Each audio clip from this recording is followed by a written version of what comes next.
The Lord Jesus Christ Le said, Seigneur Jésus-Christ a dit, « Je suis le bon berger. Le bon berger donne sa vie pour ses brebis. Comme le Père me connaît, et comme je connais le Père, et je donne ma vie pour mes brebis. » Dans la version grecque de cette écriture, le mot « bon » signifie aussi « beau », « magnifique ». Aujourd'hui, je voudrais parler du bon berger, du beau berger, du magnifique berger, Jésus-Christ. Dans le Nouveau Testament, il est appelé le grand pasteur des brebis, le souverain pasteur, le pasteur et gardien de nos âmes. Dans l'Ancien Testament, Ésaïe a écrit que comme un berger, il prendra soin de son troupeau. Dans le livre de Mormon, il est appelé le bon berger et le grand et véritable berger. Dans les Doctrines et Alliances, le Seigneur déclare, « C'est pourquoi je suis au milieu de vous et je suis le bon berger. » De nos jours, le président Nelson a affirmé, « Le bon berger prend soin avec amour de toutes les brebis de son troupeau. » Et nous l'assistons dans cette tâche. Nous avons l'honneur d'apporter son amour en y ajoutant le nôtre à nos amis et voisins, de les nourrir, de les garder, de prendre soin d'eux, comme le Sauveur veut que nous le fassions. Plus récemment, il a déclaré, « La marque de l'Église vraie et vivante du Seigneur sera toujours une initiative organisée et dirigée pour veiller sur tous les enfants de Dieu et leurs familles. » Parce que cette Église est la sienne, nous, ses serviteurs, les servirons un par un, tout comme il l'a fait. Nous servirons en son nom, avec son pouvoir et son autorité, et avec sa bonté et son amour. Les pharisiens et les scribes ont murmuré contre le Seigneur, disant, « Cet homme accueille des gens de mauvaise vie et mange avec eux. » Il a répondu en racontant 3 belles histoires que nous connaissons comme la parabole de la brebis perdue, de la drachme perdue et du fils prodigue.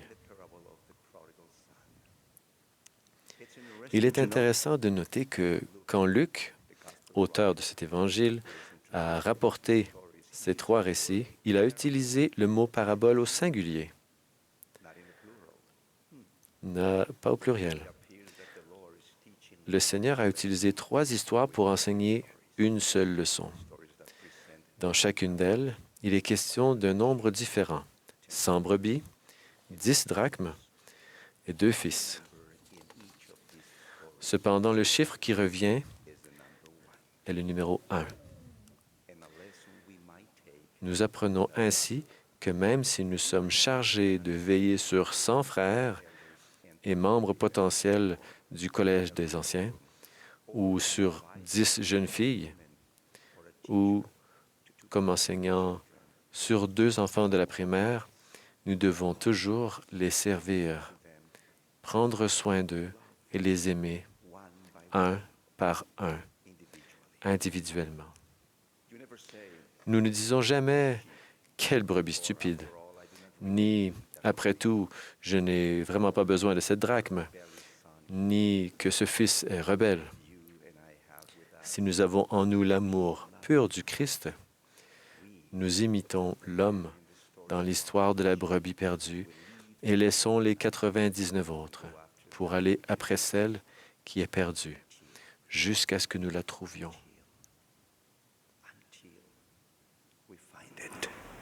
or as the woman in La the femme dans story, l'histoire de la drachme perdue, nous allumons une lampe, balayons la maison et cherchons avec soin jusqu'à ce que nous la retrouvions. if we have with us the Si pure nous love, avons en nous l'amour pur du Christ, nous suivons l'exemple du Père de l'histoire du Fils prodigue qui voit son Fils qui est encore loin, est ému de compassion, court, se jeter à son cou et l'embrasser. Ressentons-nous l'urgence dans le cœur de l'homme qui n'a perdu qu'une seule brebis, ou dans celui de la femme qui n'a perdu qu'une drachme? Ressentons-nous l'amour et la compassion ineffables dans le cœur du Père? Ma femme, Maria Isabelle, et moi avons servi en Amérique centrale. Nous résidions dans la ville de Guatemala. J'y ai rencontré Julia, une membre fidèle de l'Église. Je me suis senti poussé à l'interroger sur sa famille. Sa mère est décédée d'un cancer en 2011. Son père avait été un dirigeant fidèle dans son pieu. Il a servi en tant qu'évêque, puis conseiller du président de Pieux pendant plusieurs années. C'était un véritable serviteur du Seigneur. Julia m'a raconté ses efforts inlassables pour rendre visite aux personnes et les servir. Il se réjouissait réellement de prendre soin des brebis précieuses du Seigneur. Il s'est remarié et est resté pratiquant dans l'Église. Quelques années plus tard, il a divorcé et devait retourner à l'Église, à nouveau seul. Il ne se sentait pas à sa place et avait l'impression qu'on le critiquait à cause de son divorce. Il a arrêté d'aller à l'Église, le cœur rempli d'amertume. Julia disait, « Le plus grand bien de ce merveilleux berger, un homme travailleur, aimant et compatissant. » Je me souviens parfaitement du sentiment d'urgence qui m'a enveloppé quand elle me l'a décrit. Je voulais faire quelque chose pour lui, qui avait tant fait pour tant de gens pendant toutes ces années. Elle m'a donné son numéro de téléphone et je l'ai appelé, espérant pouvoir le rencontrer personnellement. Un jour, après plusieurs semaines et de nombreux appels sans réponse, il a finalement décroché. Je lui ai dit que j'avais rencontré sa fille, Julia, et que j'avais été captivé par la manière dont il avait servi et aimé les brebis précieuses du Seigneur pendant tant d'années. Il ne s'attendait pas à une telle remarque. Je lui ai dit que j'aimerais vraiment le rencontrer face à face. Il m'a demandé ce que j'attendais de cette rencontre. J'ai répondu, « J'aimerais rencontrer le père d'une femme si merveilleuse. » Suspendu, à l'autre bout du fil, j'ai attendu en silence pendant quelques secondes qui m'ont paru interminables. Puis, il a simplement demandé où et quand. Le jour où je l'ai rencontré, je l'ai invité à me raconter quelques expériences au cours desquelles il a rendu visite aux brebis précieuses du Seigneur et les a servies. Tandis qu'il me racontait ces histoires touchantes, j'ai remarqué que le ton de sa voix changeait et que l'esprit qu'il avait ressenti tant de fois en servant était revenu.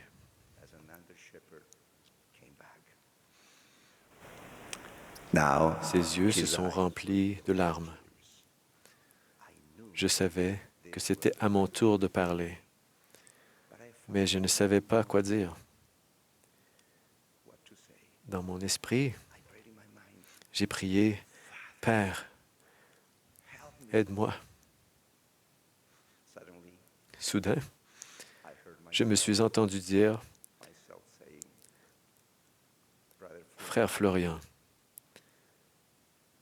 en tant que serviteur du Seigneur, je vous présente nos excuses pour ne pas avoir été là pour vous. Nous vous demandons pardon. Donnez-nous une nouvelle chance de vous montrer que nous vous aimons. Nous avons besoin de vous. Vous êtes important pour nous.